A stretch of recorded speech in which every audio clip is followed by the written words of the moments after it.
gremios sindicales encima, los diputados de la alianza opositora empiezan pues a tratar de devolver la responsabilidad al gobierno de lo que ha sucedido con los temas fiscales. Ellos propusieron al presidente tramitar los proyectos de reglas fiscales que recientemente presentó el Ministerio de Hacienda en conjunto con las propuestas de ley, pensiones y fraude fiscal. Veamos y escuchemos la información.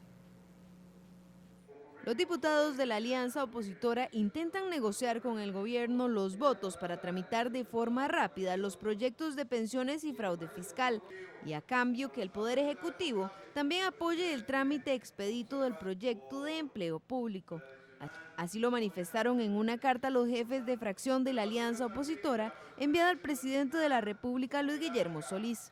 Aceptamos la propuesta del gobierno en cuanto a darle vía rápida al 19.922, que es el proyecto de pensiones, en cuanto al tema de fraude, siempre y cuando se garantice la seguridad de la información.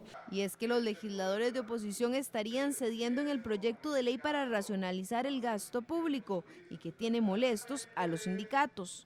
Y en cuanto al 19.923, que es el de empleo público y de pues, contención del gasto, le estamos aceptando la regla fiscal, estamos desprendiéndonos de la regla fiscal que nosotros habíamos propuesto para introducir la regla fiscal que propuso el gobierno.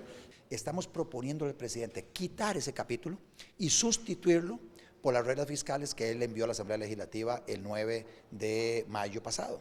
Entonces, en teoría, ya no tendría él ninguna razón para objetar la vía rápida para el 19.923. Está la otra parte, que tiene que ver con el ordenamiento de los pluses salariales, que es un proyecto que presentó inicialmente la diputada Sandra Pisk, que el proyecto se ha ido trabajando en la Comisión de Asuntos Sociales. La idea nuestra también, el planteamiento del presidente es, tomemos el texto sustitutivo que tienen ellos ya avanzado en la Comisión de Sociales y sustituyamos ese capítulo con ese texto. Por ahora, los diputados esperan la respuesta del mandatario, quien dijo que aún analiza la propuesta.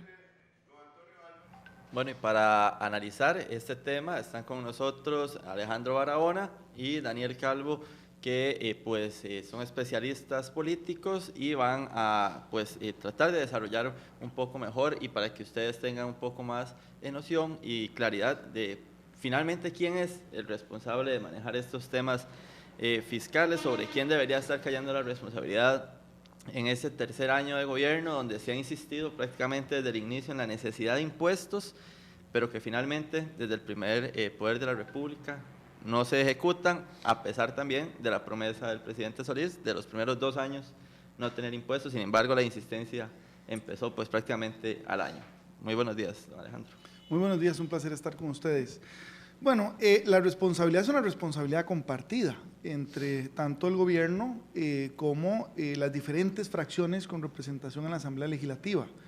Sin embargo, por supuesto el gobierno no puede simplemente proponer los proyectos y retirarse de la mesa, todo lo contrario, tiene que entrar en un proceso de diálogo y de negociación para lograr concertar acuerdos alrededor de los diferentes proyectos, que me parece se están orientando cada vez más hacia el gasto y por el otro lado la recaudación que por el lado de la generación de nuevos impuestos o de más impuestos. Tal vez la excepción sería el impuesto a las sociedades que ya se tenía para financiamiento de seguridad ciudadana.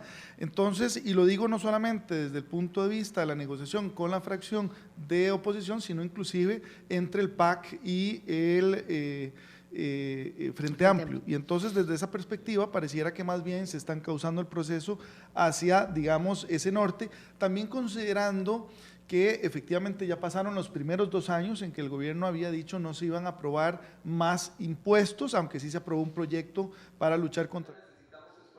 El elemento quizás aquí para cerrar esta primera aproximación es que efectivamente es este año, el año en el que se puede avanzar sobre varios de estos temas. No creo que sobre los 7 proyectos presentados, pero sí por lo menos sobre unos 3 o 4, porque ya el próximo año se estaría, digamos, cargando, combinando con la agenda electoral y entonces empiezan ahí, por supuesto, algunos roces.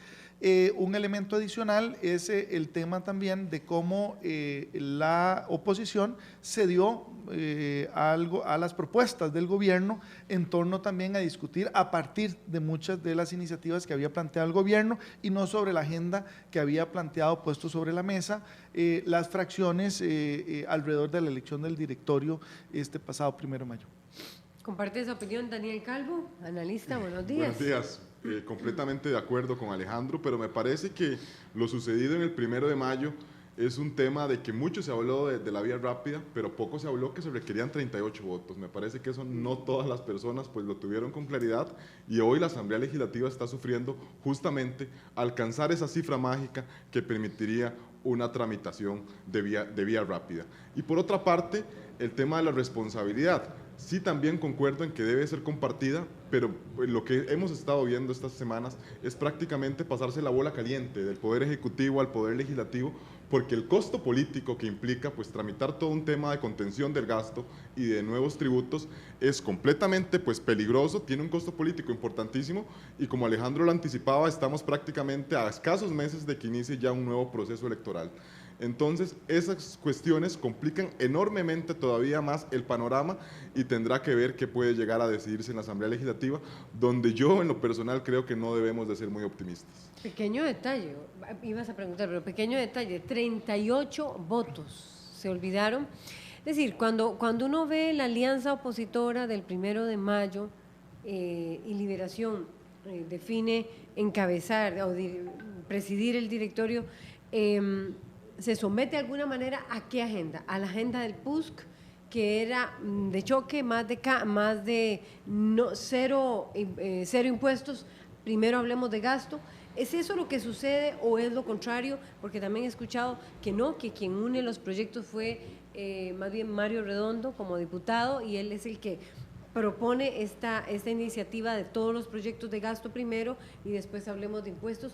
¿Cómo estuvo ese juego y cómo analiza, voy a arrancar por aquí, Daniel Calvo, lo sucedido el 1 de mayo y cómo hoy está condicionando lo que estamos viendo en los siguientes días? Fue prácticamente un juego de agendas. Recordemos que prácticamente todas las agrupaciones manejan una agenda de proyectos. La oposición en general pues tiene una prioridad mayor, que es la contención del gasto antes de poder entrar a la tramitación de cualquier proyecto de impuestos, y lo que parece haberse logrado, habrá que ver si puede llegar a fructificar, es condicionar el análisis o la discusión de reformas tributarias o de carácter impositivo a proyectos de ley que tengan que ver con contención del gasto, que en este momento al menos son los que más ruido están generando, específicamente el de regla fiscal, que como pudimos observar hace unos momentos en la nota, se hablaba del expediente 19929 y que prácticamente los sindicatos amenazaron de que habría una huelga, y ahora pues se ha reemplazado de alguna manera por el 19952,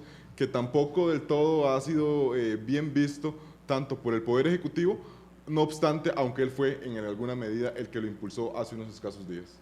Por eso, pero entonces, para hablar no tanto de los números de los proyectos, sino qué contenían estos proyectos, ¿no midió bien la alianza la reacción que iba a generar de unir a los gremios, aunque ellos han negado que el que ahora traten de cambiar e incluir el proyecto de fraude fiscal y pensiones, con la consecuente ya reacción del empresariado, porque se está incluyendo fraude fiscal, les proporcionó una presión enorme y los hizo virar?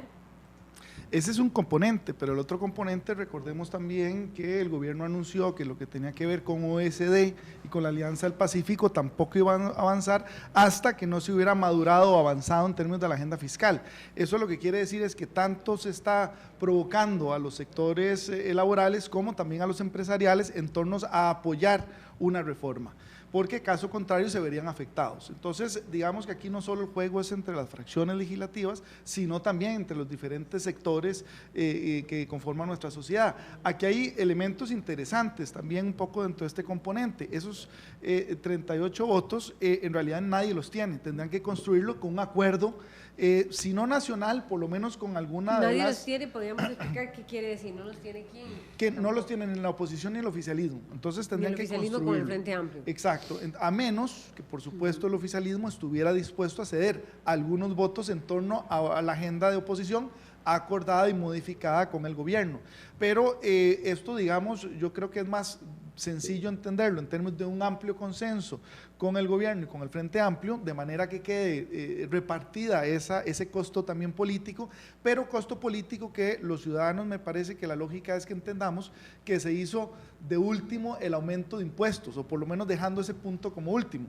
El tema de mejorar la recaudación y por el otro lado la contención del gasto, que efectivamente no es tema menor, porque recordemos que en el primer año de este gobierno, el gobierno aumentó significativamente el presupuesto que tenía contemplado. Ya en los siguientes años lo mantuvo, pero lo mantuvo con base al primer año, no con lo que se tenía antes de llegar. Entonces, claro, aquí tenemos una agenda, digamos, compleja, pero también en el cual hay muchísimos intereses a favor de que efectivamente las finanzas del Estado se saneen, pero se saneen no solo por el ingreso, sino también por el gasto, porque aquí yo agregaría un elemento que no hemos valorado, que es también el efecto que esto pueda tener en los diferentes sectores, comenzando por los sectores más populares. Cualquier reforma fiscal va a tener un impacto, y ese es un tema que todavía no he visto que se esté discutiendo en la mesa.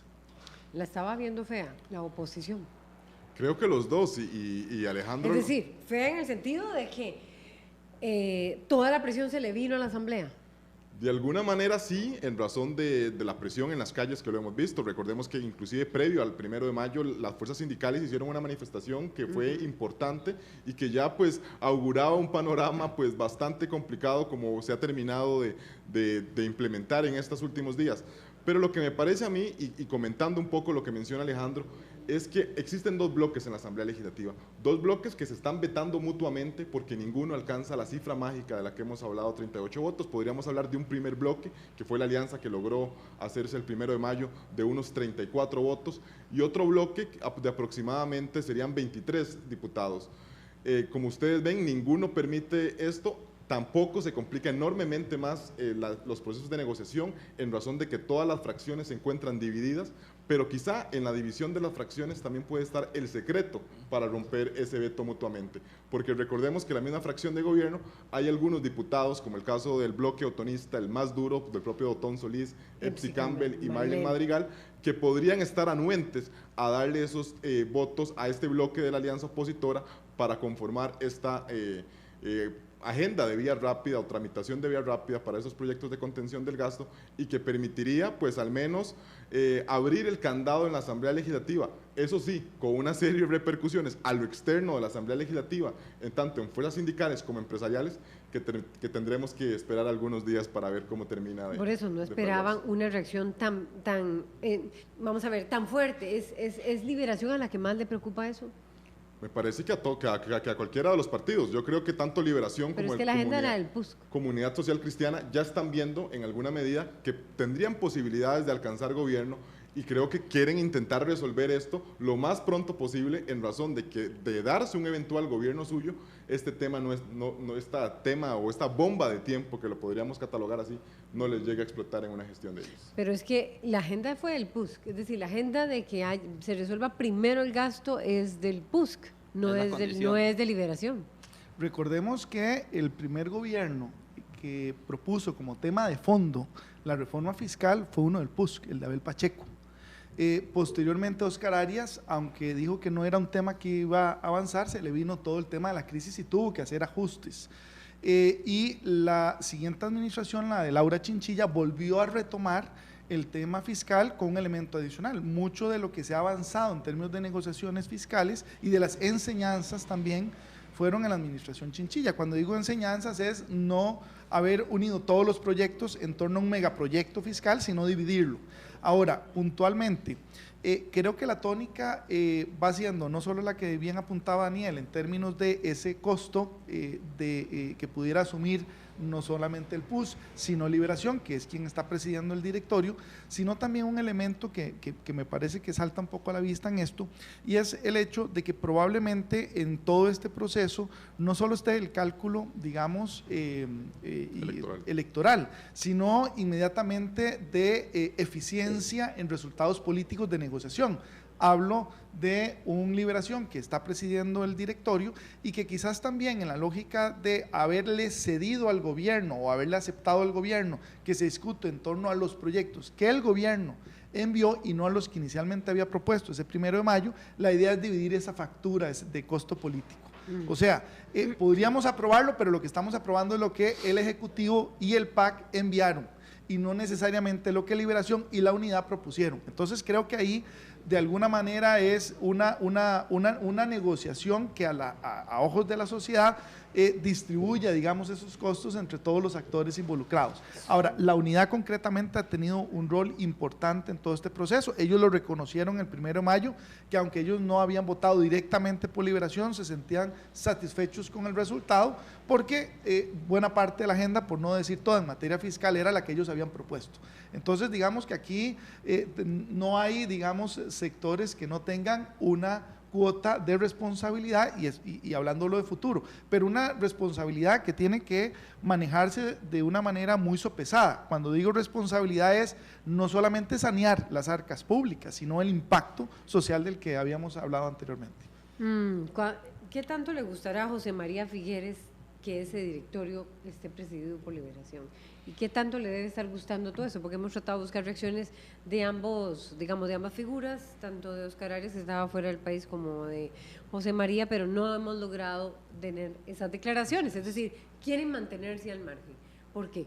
Recordemos que el pasado 1 de mayo, no del año 2016, sino en 2015, José María Figueres, me parece que ya era presidente del partido, había dicho expresamente ante la prensa que él deseaba que ojalá Liberación no formara parte de un directorio de oposición, que a la postre sí terminó formando mediante las 2 secretarías con el diputado Juan Marín y Carla Prendas. Me parece que aunque ya haya renunciado a su puesto como presidente del partido, ya ha anunciado que desea pues aspirar en un futuro y no debe de estar viendo con buenos ojos, justamente por lo que hemos venido comentando, que Liberación de alguna manera se le cobrará el tema de impulsar un tema de contención del gasto, como también una eventualidad de reforma tributaria.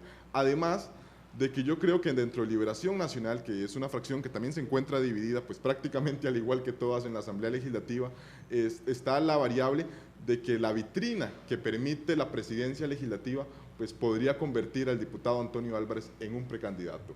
Y creo que eso, pues para los intereses de José María Figueres y para el tema de todo el tema electoral al interno del Partido Liberación Nacional e inclusive fuera, yo creo que tampoco los diputados de Unidad Social Cristiana se hayan visto muy contentos de darle los votos a don Antonio Álvarez, aunque fuera de manera implícita, porque de alguna manera estaban alimentando un posible rival.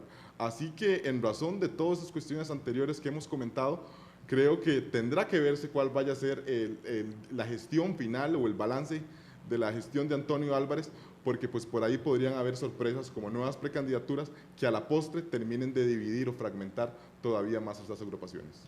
Don Alejandro, y en el Partido Unidad Social Cristiana, ¿cómo podríamos analizarlo? Porque sigue siendo esa fracción que ha definido todos los 1 de mayo, sigue siendo esa fracción que maneja el control de la agenda de lo que se está imponiendo en temas fiscales prácticamente. No sé, ¿cuál es la visión que tiene el Partido Unidad Social Cristiana sobre esto, con estos riesgos que habla Daniel y ese costo político también, con miras a lo que es el 2018, donde ya se empieza esa visión electoral, como ustedes lo han mencionado también? Bueno, tanto Liberación como Unidad tienen una agenda en términos de las próximas elecciones y esa agenda pasa no solo por presentarse, sino presentarse con antecedentes que les permita legitimar su posición en términos de un eventual gobierno. Cuando digo legitimar es que efectivamente tenga una credibilidad política sobre los resultados, por eso el PUS no se puede ver tampoco ajena, no solo a la agenda, sino también a los logros que se obtengan en la Asamblea Legislativa. Ejemplo, la reciente presidencia de Rafael Ortiz, que básicamente es una de esas posibles o potenciales precandidaturas también en la Unidad Social Cristiana. Entonces, para darle un poco la razón a Daniel también en esa lógica de que la posición de presidente de la Asamblea Legislativa en asambleas cada vez más fragmentadas y que logren buenos resultados, lo hace visible no solo ante los actores políticos, sino también ante la ciudadanía en general. El tema de Liberación en el directorio, por supuesto, tiene un riesgo muy importante y probablemente por eso es que tienen que avanzar con una agenda. Mal haría Liberación en presidir el directorio y no demostrar que pueden avanzar en una agenda, inclusive siendo el referente de estos 4 años. Ahora, específicamente en términos del PUSC, yo creo que el PUSC ha tenido una posición absolutamente beligerante en términos de oponerse a nuevos impuestos, pero sí a discutir sobre el tema del gasto y de los ingresos. Entonces, ahí probablemente también viene atrás la capacidad de negociación, no solo en torno a ese tema, sino a otros proyectos de interés del PUSC. Y finalmente, yo creo que también algunos de los potenciales precandidatos en la unidad también quieren verse alejados, al igual que Figueres, de la discusión fiscal, porque no es un tema popular, especialmente considerando que la situación económica de las familias no es la mejor. Pero entonces, vamos a ver, ¿la unidad mete en esa danza también a Liberación? Sí, sin duda. Sí, ajá. Bueno, ¿y cuál es el brazo? Es decir, el impacto que podrían tener de cara a lo electoral, sobre todo viendo a ver cuál de los dos tiene más brazo dentro del movimiento sindical, digamos, Liberación, la unidad. Y el impacto que eso puede estar generando, por eso entendería yo que Liberación dijera, el magisterio no entra dentro de esto. Habría que ver. Tantos educadores en Costa Rica, educadoras número 1, educadores número 2. Habría que ver, porque me parece que tanto los lazos del Partido Liberación Nacional como del Partido Unidad Social Cristiana con los sindicatos, al menos en los últimos años, pues no son los mejores, ¿verdad? Ni han sido nada fuertes, inclusive tiene más tradición Liberación. Han venido a la baja. Pero yo creo que han venido experimentando pues un descenso importante. Respecto al tema de… Pero no se compran la bronca con el magisterio, dicen ellos. Ahí yo no sé si será tanto el tema de las fracciones como tal, sino también las agrupaciones sindicales. Recordemos que tanto Busco como ANEP, que conforman o que se encuentran conformadas por diversos sindicatos, también se encuentran completamente divididas y también tienen enfoques completamente distintos en cuanto a la contención del gasto y en cuanto a materia tributaria. Y relaciones diferentes con gobierno. Relaciones diferentes con gobierno, inclusive hemos visto que Patria Justa ha venido realizando una serie de encuentros, inclusive ha venido de alguna manera endilgando el costo político de las huelgas en servicios básicos a Busco para ellos intentar mostrarse al menos ante la opinión pública como un grupo muchísimo más moderado. Entonces me parece que más allá de lo que sucede en la Asamblea Legislativa con estas agrupaciones, que como bien lo comentaba, no tienen una buena relación, también no podemos dejar o perder de vista las divisiones que existen en estos bloques sindicales y cómo estas divisiones también tienen unas consecuencias a la hora de interactuar con estas fuerzas políticas para tramitar pues proyectos completamente polémicos como son los de contención del gasto, pues específicamente el de regla fiscal, que ha sido el que más polémica ha causado en los últimos días. ¿Qué es lo que está haciendo? Quebrar el brazo aquí. O sea, que hoy la alianza diga, bueno, estamos dispuestos a que se apruebe fraude fiscal.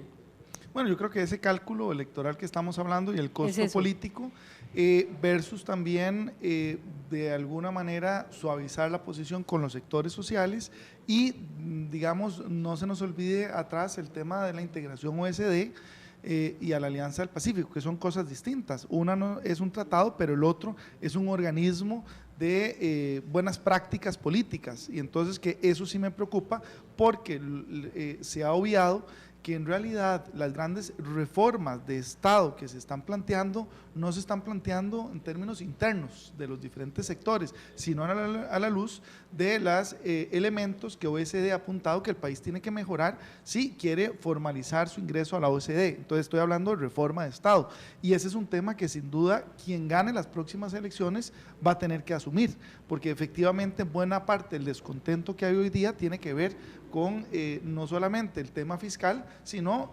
la necesidad de ajuste y de cambio del aparato estatal, no solo central, sino descentralizado.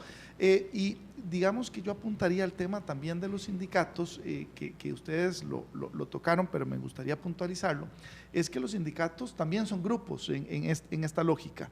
Entonces también están haciendo sus cálculos, no solamente en términos de lo que le favorezca a sus agremiados, sino al resto de agremiados que pudiera de alguna manera inclinarse hacia uno o hacia el otro, con un componente también que yo creo que es adicional y es el tema de los medios de comunicación. Recordemos que hay medios de comunicación públicos como este, pero el resto o la gran mayoría de los medios de comunicación son privados y tienen intereses, por tanto, de empresa privada. Y efectivamente cualquier tema que tenga que ver con el tema fiscal los va a hacer definir una posición que obviamente incide en su línea editorial en la lógica de apoyar o no el tema de los diferentes planes fiscales, pero hay un tema, digamos, para cerrar esta parte, que a mí me parece también importante. No me parecería equilibrado avanzar en una agenda solamente de gasto, en una agenda de recortes, digamos, a los pluses salariales, y no ver el tema del ingreso desde la perspectiva también de la enorme evasión que hay a nivel nacional, que se calcula en más de un 50%. Estaríamos recargando a los sectores tradicionalmente que contribuyen y estaríamos manteniendo esas exoneraciones o de alguna manera esa competitividad leal de aquellos que no contribuyen, evaden, o aquellos que digamos, trabajan en la informalidad, y eso también tiene que considerarse, el impacto de la reforma fiscal en la informalidad del país, que es creciente. Ahora veamos la jugada, es decir, de pasar, bueno, entremos a discutir lo de gasto, pero de acuerdo con el proyecto de gobierno. Veamos cómo queda el gobierno en esto, cómo quedaría eventualmente, qué tanto, porque el gobierno todavía no ha respondido por dónde le entrarían al tema del recorte. Utilizando tus palabras del tema de la jugada, es justamente trasladar ese costo político, responsabilidad que primeramente… Lo sentían aquí ya, pues Temoras estaba. Primeramente don Luis Guillermo lo traslada en su discurso del 2 de mayo a la Asamblea Legislativa, y ahora prácticamente la Asamblea Legislativa le devuelve la pelota a don Luis Guillermo Solís, como lo comentaba Alejandro, diciendo, bueno, no vamos a discutir el proyecto que nosotros impulsábamos, vamos a discutir un proyecto nacido en Zapote, y don Luis Guillermo me parece… Yo no sé si se verá mal o no, pero al menos lo que han utilizado las fuerzas de oposición pues para bajarle quizás su imagen o golpearle, es que el mismo presidente está pidiendo tiempo, porque ha solicitado tiempo para analizar con calma esta situación, un expediente que nació de su propio seno. Entonces, en la juego es devolverse la pelota, es una pelota caliente que nadie quiere pues de alguna manera resolver, con un tema muy pero muy preocupante, y es que me atrevería a decir que prácticamente a la gestión de gobierno le quedan 6 meses, y 6 meses es este periodo de sesiones ordinarias, porque recordemos que del mes de agosto serán sesiones extraordinarias.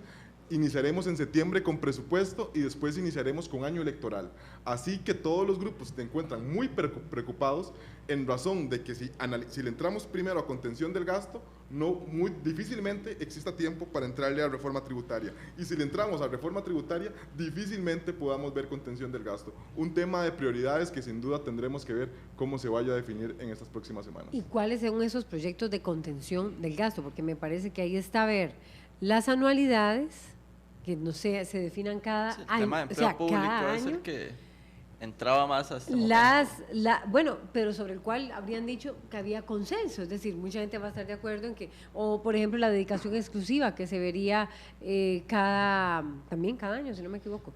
Es decir, las anualidades se elegirían de acuerdo con un mecanismo de eficiencia del trabajador o la trabajadora. Las convenciones colectivas que se revisarían cada 9 meses u 8 meses me parece. Entonces, anualidades, convenciones colectivas, pensiones, y dedicación exclusiva, pensiones, y el límite del salario a 5 millones de colones son lo que está en juego ahí en regla fiscal. Pues en términos generales podríamos decir que prácticamente esos son los temas y los que al menos… Calientes y que han generado más roncha. Y el de los médicos. Y el de los médicos, de alguna manera, pero eso es un poco más externo a la Pero ese es el gremio que tiene mayor capacidad de quiebre en un movimiento. Vamos a ver, ¿sí o no? ¿Me equivoco? Pero esos son, de nuevo, los que tocarían más a los sectores sociales, sindicatos. Bueno, por ejemplo, no a los sectores empresariales. Bueno, por eso. ¿Verdad? Digamos, hablando del proyecto de regla fiscal que está ahora en manos, es decir, la alianza fija un planteamiento, se viene la presión social, entonces ahora le devuelven y le dicen, bueno, arranquemos el tema del gasto, pero mejor con lo que usted había dicho. Estos son los temas que están allí. Digamos, esta propuesta me parece que es un poco también edulcorada, porque ya le han hecho cambios, o esta era por lo menos inicialmente la que había allí, que incluyó Mario Redondo, me parece, y también que había hablado… Yo considero que poner topes me parece que es algo razonable, porque nos reduce esas grandes asimetrías que hay, ¿okay? Cuando hablamos de topes. Dicen que allí es donde los médicos estarían… Bueno, porque es uno de los sectores que todos conocemos que de alguna manera están por encima del promedio de esos topes. De los salarios. Pero también habría desde esa perspectiva otro elemento. que por lo menos yo comparto, y es que efectivamente una de las reformas que menos importancia se le ha dado y que yo consideraría en un gran impacto sería todo lo que tenga que ver con la evaluación del desempeño de los funcionarios públicos, porque fíjese que hoy día quienes conocemos un poquito de administración pública sabemos que no sirve para nada, y lo digo abierta y públicamente. Y eso afecta a la mayoría de los trabajadores que sean públicos, que son buenos y que sí rinden, quedando en un promedio, digamos, que no estimula el desempeño adecuado. Y esto es importante porque fíjese que no hace mucho el PNUD desarrolló un informe en el cual, digamos, construyó una agenda ciudadana, y esa agenda ciudadana arrancaba por un elemento común, y es que los costarricenses planteaban la necesidad de humanizar la atención en el sector público. Y creo que eso, por supuesto, es fácil de ilustrar cuando hablamos de la Caja Costarricense del Seguro Social, pero no solo ahí se queda, pasa por el resto de instituciones. Entonces el tema de evaluación a mí me parece de la mayor trascendencia, y sería difícil para los sindicatos no oponerse a un tema que más bien ayudaría a la mayoría de sus agremiados a visibilizar la contribución al trabajo que realizan. Ahora bien, por supuesto que aquí va a haber sectores que son los que se verán afectados, como puede ser el tema de los médicos, pero también recordemos que hay un proyecto para el tope de pensiones de diputados. Quiero ver qué tanto avanza eso, para dar el ejemplo, a propósito de que la semana pasada anunciaron algunos de ellos que iban a medir la cantidad de vacaciones, etcétera, etcétera. Bueno, deberían los diputados comenzar por predicar con el ejemplo, con un tema que evidentemente nos afecta a todos, y que es sería una aprobación demostrativa para el resto de los sectores, comenzar por casa. Pero decía que esos sectores que se pudieran ver afectados, por supuesto, van a querer arrastrar a la mayoría de otros sectores en la lógica de luchar contra estos intentos de poner topes. Yo creo que sobre eso debería de poderse avanzar, pero los sectores laborales probablemente, y mal harían si no, deberían también negociar, decir, bueno, nosotros contribuimos con esto, pero para que no se queden fuera la posibilidad de contribuciones también, o sea, mejorar la recaudación, cómo va a estar, por ejemplo, el tema de evasión fiscal, por ejemplo, ¿verdad? Entonces, aquí no solo se trata que un sector, digamos, contribuya y el otro sector, como dicen popularmente, se siente la banca a ver el resto del partido. No, aquí tiene que la Asamblea Legislativa y el Ejecutivo entender que tiene que haber esos equilibrios en términos de que esos proyectos van a incidir y deben de ir incidiendo, digamos, no equitativamente, pero por lo menos globalmente a los sectores. Pero puede aguantar Costa Rica un año más con esto, porque como lo dice Daniel, tal vez son 6 meses lo que queda de negociación. El presidente ha dicho que, bueno, es urgente ya la aprobación de impuestos, no sé, la prioridad gasto contra el tema de aprobación de impuestos. O sea, Costa Rica tiene un año más todavía para poder discutir eso. El tema es que el déficit fiscal viene creciendo y ya se ha hecho prácticamente una piedra en el camino, por ejemplo, para nuestra incorporación OSD o la Alianza del Pacífico. Esto tiene que resolverse, y como decía Daniel, en realidad tiene que resolverse este año.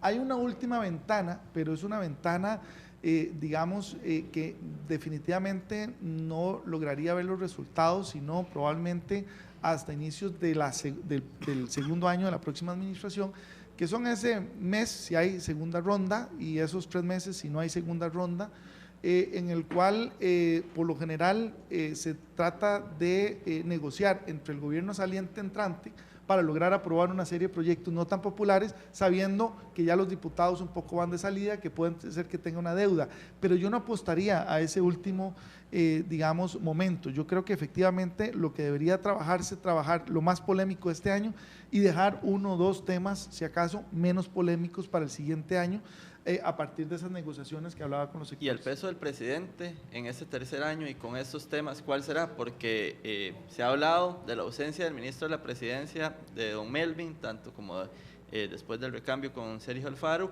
El presidente ha dicho que él va a llegar más ahí, que va a estar discutiendo, se lo dijo Antonio Álvarez de Santis, se lo dijo a los diferentes jefes de fracción. ¿Cuál va a ser el peso de Luis Guillermo Solís, presidente de la República? Sergio Alfaro no lo hemos encontrado ya 2 veces ahí en reuniones que no fueron anunciadas, pero lo hemos encontrado hablando. Pero el la semana presidente ha dicho pasada que dos él va a veces. estar ahí presente, que él va a estar ocupándose también de esos Al temas. menos ese debería ser el rol del presidente. Yo no sé si lo vaya a cumplir o no, pero creo que las fracciones hoy están demandando una presencia mayor y la complejidad del tema fiscal pues requiere que don Luis Guillermo Solís prácticamente se dedique, diría yo, cuidado si no a tiempo completo, al menos a 3/4 partes del tiempo. El tema, sin duda, y la bomba de tiempo que ustedes han venido comentando, que puede explotar en cualquier momento, es el tema fiscal, un tema que hay diferentes enfoques de abordarlo, sea contención, sea creación de nuevos tributos, pero que don Luis Guillermo tendrá que ser partícipe de estos nuevos procesos de negociación, de diálogo, que ojalá pues puedan derivar en acuerdos importantes de cara a intentar pues mantener una imagen que había venido pues inclusive al declive en los últimos meses, para intentar pues yo creo dejar un balance positivo a lo que ha sido su gestión de gobierno, donde me parece ya el tema fiscal será pues prácticamente lo único que le quede. Y se la va a jugar el presidente, digo yo, se la va a jugar en temas de contención del gasto, se la va a jugar asomando ahí el rostro, siendo visible él en la asamblea, cuando sabe que todavía mucho de esta presión está Si no ahí se da en la esa. asamblea. Tendrá que definir prioridades, claramente no podrá abordar cada uno de ellos y quizá en este juego electoral del que el propio presidente tampoco podemos decir es una figura ajena por más prohibición que exista, el cálculo estará en mucha parte de lo que hemos hablado de las posibilidades que tengan algunas agrupaciones. Yo creo que hoy las agrupaciones que se muestran quizá un poco más esquivas a abordar el tema pues, de contención del gasto y el tema de reformas tributarias, en la medida que las encuestas o los sondeos de opinión pues, les vayan dando muchísimo mayor posibilidades, van a querer resolver pues favorablemente este tema, ojalá lo más prematuramente, en razón de que esta bomba de tiempo se pueda resolver en esta administración y no vaya a ser un tema que les tengan que complicar su gestión. ¿Qué piensa Alejandro? Coincido, pero no solamente desde la perspectiva bomba de tiempo, sino de recursos frescos que pueda darle oxígeno al próximo gobierno para darle contenido a sus compromisos de campaña. Y digo, porque una cosa es decir lo que voy a hacer con la billetera vacía y otra cosa es lo que voy a hacer con la billetera medio llena. Pero también aquí hay un elemento que hemos obviado y es el tema de que no se vale tampoco una reforma fiscal para volver a endeudar el Estado y en unos cuantos años volver a decir que se necesita una reforma fiscal. Entonces, hablando de topes, también el tema del gasto, y es uno de los proyectos que está en la agenda parlamentaria, es precisamente que haya un tope en términos de endeudamiento del gobierno que permita mantener una sostenibilidad y no necesariamente desequilibrar y luego tener que pasar la factura a los diferentes sectores. ¿Cómo queda el bloque? ¿Cómo quedaría el bloque Frente Amplio Acción Ciudadana en este juego? Bueno, si llegan a un acuerdo, como hemos dicho desde el puro principio, que es necesario no solo para la vía rápida y aprovechar estos 6 meses, sino de cara a efectivamente haber contribuido en todo este proceso, porque efectivamente el Frente Amplio también ha invertido buena parte de su tiempo, esfuerzo y agenda en el tema fiscal. De hecho, vimos hace unas pocas semanas la negociación con la fracción oficialista también. Entonces, el Frente Amplio tampoco es ajena en este proceso y creo que lo que buscarán es una reforma fiscal equilibrada en términos de lo que decíamos, de los sectores sociales, pero tendrá que ser necesariamente… Con la bronca que eso le puede generar a lo interno, a lo interno del Frente Amplio, a sus bases. Sí, pero si porque insiste, ya ahí claro, hay pero si insiste más en los nuevos cerillos ingresos encendidos. o a las reformas en términos de evitar el tema de evasión fiscal, ¿verdad? Que necesariamente… o de los topes. Yo no veo que sea una contradicción que el Frente Amplio participe en el tema de los topes. Lo que no va a participar el Frente Amplio es en el debilitamiento de la clase trabajadora. Eso lo han dicho y, digamos, lo ha dejado claro. Entonces yo creo que ahí, de nuevo, cada una de las fracciones viene a aportar a todo este proceso de discusión, yo creo que algo valioso. ¿Por qué? Porque al final el tema fiscal no es un tema de unos u otros, engloba a toda la sociedad costarricense. Y entonces a mí me parece que más bien una asamblea, como ha estado dividida, lo que permite es poner en la mesa las diferentes aproximaciones e intereses de los sectores, de manera que no se invisibilice. No, sin duda su fuerza quizá no le permitirá definir la agenda a ellos. Recordemos que están exentos a una agenda que le hemos conversado, pues ha sido impulsada por otras agrupaciones, pero sí creo su fuerza y su peso dentro de la Asamblea Legislativa e inclusive su cercanía con ciertas bases a lo externo de la Asamblea Legislativa le permitirá sí incidir o intentar poner quizá una cara más social, al menos en su plano discursivo, en su plano ideológico, para que estos proyectos de contención del gasto justamente no vayan a perjudicar a la gran clase trabajadora y a algunos sectores en los que ellos tienen mayor afinidad, como pueden ser ciertos sindicatos en particulares de gremios también pero muy particulares. Pero y con vistas electorales, ¿cómo queda propiamente esta, no sé, fusión que se ha dado, esta alianza que además también la vimos en el tema municipal? ¿Lucharían juntos o podría cada uno por separado seguir aspirando a una presidencia de la República luego de lo que suceda y de cómo se vote acá? El Frente Amplio me parece que tendrá posibilidades, desconocemos si será José María Villalta o inclusive una nueva figura la que vaya a encabezar esta agrupación, pero creo que justamente en este tema, intentando posicionar una cara social, le podrá dar réditos, pero muy importantes dentro de la Asamblea Legislativa, al verse ellos como un partido muchísimo más preocupado por las clases desprotegidas, que ha sido pues una constante de su discurso pues a lo largo de toda su historia, como ha sido el Frente Amplio. Hablamos del brazo sindical, ¿cómo queda el brazo empresarial en esto? Porque ya hay reacción de los sectores, me parece, de UCAEP, me parece, sobre el tema de que el fraude fiscal, el proyecto que no querían que estuviera ahí, está ahí. Ahí está. Así es. Es que no se puede extrapolar que el 50% de lo que debería pagarse se está evadiendo. Y efectivamente esto lo que viene a fortalecer no es crear un nuevo impuesto, en realidad viene, uno, a fortalecer el tema de la capacidad de gestión de cobro que tiene que tener el gobierno, y lo segundo es que tiene una incidencia en la competitividad. ¿Por qué? Porque es absolutamente injusto que un empresario que sí contribuya tenga que competir con uno que no contribuye. Evidentemente va a haber una diferencia muy importante. Entonces, más bien desde el principio yo no he entendido que se oponga al tema de fraude, porque me parece que deja mal al sector empresarial desde la perspectiva de que levanta sospechas, y por el otro lado también lo que es totalmente contradictorio en el mensaje de que el gobierno tiene que mejorar la recaudación que tiene. ¿Cómo lo logra si no tiene los instrumentos? Pero lo ha hecho, y yo creo que ahí ha quedado en evidencia no solo desde esa perspectiva, sino vamos a ver en los próximos meses si el tema de Panama Papers fue un tema simplemente casual o efectivamente seguirá trayendo cola, porque hemos visto algunos empresarios importantes metidos ahí, inclusive algunos ligados con medios de comunicación, que uno podría entender también cuál es el juego que hay. Pero déjeme también decirle algo muy... Quiero agregar algo. Sí, nos compartimos si le parece. Un tema muy importante que Daniel apuntaba. Yo creo que la próxima elección, y sé que no es el tema de fondo, va a depender muchísimo de las caras, los antecedentes, los equipos que van a acompañar y por supuesto la propuesta.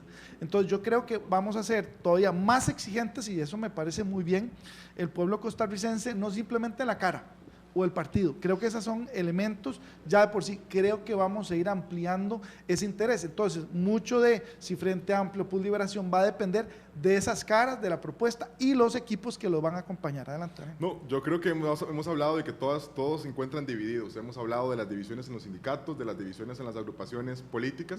También tenemos que hablar del sector empresarial, porque si hemos hablado del tema de fraude fiscal, que es uno de los temas que tanto les importa, también está todo el tema de Alianza para el Pacífico. Y Alianza para el Pacífico tiene completamente divididos a los empresarios. No es lo mismo Cámara de Agricultores. La Cámara de Agricultores respecto a otras cámaras. Cámara de Comercio. Y eso sin duda pues le agrega todavía más complejidad a todo esto que hemos venido hablando, donde inclusive al no existir una sola postura dentro de un diverso gremio o dentro de un diverso grupo de presión o de poder, complica todavía muchísimo más esta tramitación a lo externo como a lo interno de la Asamblea Legislativa. Bueno, y también la salida un poco del presidente de UCAEP en este momento, que se estaba debatiendo lo de fraude fiscal. Cuando se estaba debatiendo lo de fraude fiscal, cae el escándalo de los Panama Papers. Pero hay algunos ya comentarios. Así es, vamos a leer algunos de los comentarios que hay en redes sociales. Dice Varo en el Twitter: tiene Luis Guillermo Solís liderazgo, capacidad política para incidir en la Asamblea. Parece que ni la propia fracción del PAC lo escucha. Bueno, era parte de lo que también comentábamos ahora. Carlos Prendis dice: una posición muy clara en las empresas evasoras, una pena que nubla la objetividad en varios temas. Y dice el diputado Javier Cambronero, expedientes 19922 y 19923, no llevan una sola de respaldo del PLN. Bloque PUSC Libertarios le imponen a PLN votar 208 bis a cambio de los votos para don Antonio el 1 de mayo, una sola firma. Votar 208 bis es vía rápida, ¿verdad? Para que la gente lo tenga también correcto. claro.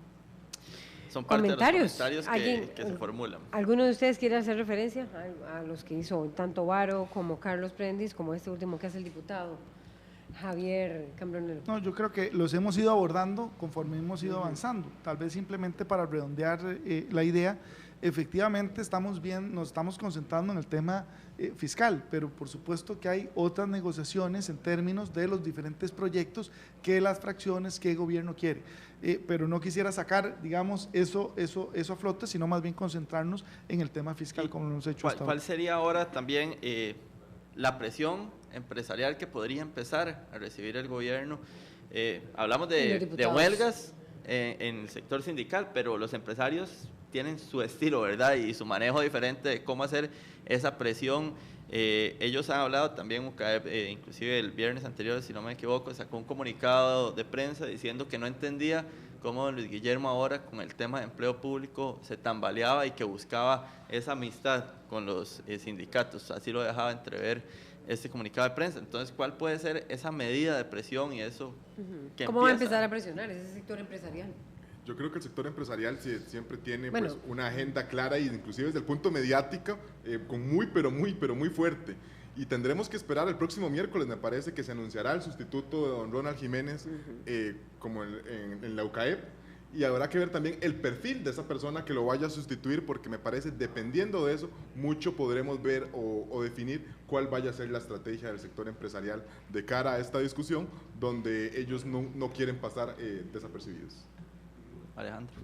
No, en realidad me parece que efectivamente en la reconfiguración de fuerzas, la elección podrá hacer visible eso, aunque también tenemos que recordar que no solo la UCAEP, las diferentes cámaras en sí mismas también tienen sus actores con también peso político histórico. Tenemos exministros presidiendo alguna de esas cámaras, entonces no es casualidad, por supuesto. Veremos probablemente los medios de comunicación con un enfoque sobre el tema. Probablemente también veremos, yo no veo al sector empresarial tanto movilizándose hacia las calles, pero sí haciendo lobby en la Asamblea Legislativa con el Ejecutivo en torno un poco a estos temas. Los veo también probablemente informando a sus agremiados, a sus asociados sobre los diferentes temas, y por qué no, yo los vería también incidiendo en los partidos políticos directamente en términos de el apoyo o no a las posiciones de las fracciones, lo cual podría fortalecer o debilitar las posiciones que hoy hemos discutido. Entonces, y digo esto porque inclusive ya hay precandidaturas visibles, algunas las hemos mencionado, algunas todavía no, que probablemente en esa lógica de distancia también van a buscar el acercamiento con esos sectores por un elemento que todos conocemos también, que es el financiamiento en campaña. Entonces veremos todo eso también en los próximos meses, pero mucho va a depender de lo que se pueda avanzar en lo que resta de este año. Si ustedes tuvieran que decir con la bolita mágica, que por supuesto, ¿verdad? Es eso, la bolita mágica, ¿cuáles serían ¿qué visualizan ustedes dentro de los proyectos posibles de agenda de aprobar en las próximas semanas, digámoslo así? Por los que podría haber un consenso. O sea, si yo estuviera ahí, diría Daniel Calvo, yo pondría tales y tales y tales iniciativas, o igual Alejandro Barahona. Me parece que fraude fiscal ya viene experimentando un proceso de maduración a lo largo de los últimos meses, que me parece en los próximos días pudiera llegar o brindar réditos favorables. También creo que el tema de pensiones, Alejandro lo mencionaba, como el caso de pensiones de diputados, la legitimidad que se juega tope de pensiones, y también para hijos, eliminar a los hijos. Creo que es un tema que también hay un consenso, al menos uno lo visualiza, y es un tema pues que le permitiría a la Asamblea Legislativa pues mejorar un poco su imagen de cara a este proceso tan conflictivo. Y quizá puedan verse el tema de caja única, que me parece que es un proyecto que también está dentro de esta agenda que se ha venido. Eso es que todos los superávits. Que todos los superávits puedan nuevamente llegar al Estado. Diría que esos son los proyectos quizá que ya están más maduros o que tienen un menor costo político y los que podríamos esperar al menos que puedan lograr su aprobación en estos meses que O sea, ¿dejarías contingencia como posibilidad ahí de negociación? me parece que es complicado. Tope de salarios lo dejarías ahí. Yo le Alejandro agregaría el Barahona. impuesto a las sociedades que ya anteriormente estaban y que tiene un efecto directo en la seguridad ciudadana, tema que viene, por supuesto, preocupando no solamente a la sociedad, sino también al gobierno. Y efectivamente hay dos temas un poco más crudos y que probablemente, si no se aprueban estos 6 meses, quedarían como en un stand-by o en un proceso ahí de simplemente trámite legislativo, pero sin que se entre en la discusión y eventualmente aprobación, que sería efectivamente el de renta y venta, ¿verdad? Y probablemente el otro tema también que tendría que ver es el de ordenar el régimen de exoneraciones, ¿verdad? Que tiene un impacto muy importante, pero que está muy crudo, ese ni siquiera ha avanzado, digamos, en la lógica legislativa. Podría avanzar dependiendo de negociación, si preferimos avanzar más con uno o con otro, pero quizás en esta exoneración, inclusive hasta los mismos sectores productivos estuvieran en contra de que pudiera avanzar en los próximos 6 meses. O sea, que esto lo hacemos, vean todo lo que está en juego aquí. Casi que el proceso electoral está en juego aquí. Y de ahí también la El importancia… próximo presidente de la República está en juego en esta negociación. De ahí ¿Sí o también no? la importancia que mañana se definirán en las presidencias de comisiones, que tendrán un papel completamente relevante en este proceso que hemos venido hablando toda esta mañana. Así lo ve, Alejandro. Sí, no, al igual que hablamos esta semana es determinante no solamente en ese diálogo, sino en la unión de cámaras y por supuesto en las comisiones. Ya ahí tendremos un poco los actores que jugarán estos próximos meses en torno a estos temas. Bueno, muchísimas gracias A las a Daniel órdenes. Calvo y a Alejandro Barahona Un por placer. hacernos este amplio análisis de lo que está sucediendo y poner en perspectiva la importancia